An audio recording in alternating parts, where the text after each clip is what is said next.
So the Ouija board was actually invented in the late 19th century during the spiritualist movement, which they did a lot of séances and things like that in the late 1800s.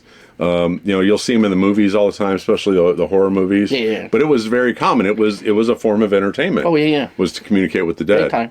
So patented in 1891 by Elijah Bond, with help from Charles Kennard and William H.A. Maupin, they marketed it as a parlor game before gaining supernatural associations.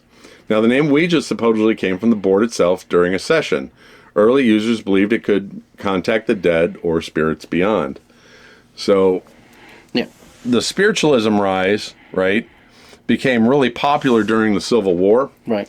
And, of course, that's when a lot of people mourn their loved ones. Everybody lost a lot of friends and family, and they wanted closure. Yep. Yeah. Because a lot of times your significant other, your child, your dad, your brother would be miles away off at war, and you would never know what happened to them until way later, or sometimes they just never returned home. Never got word.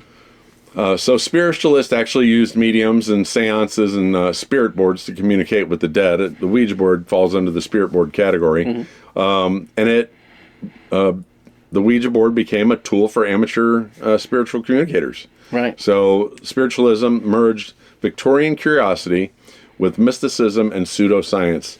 And figures like the Fox sisters played a major role in spreading belief in spirit contact. Yeah.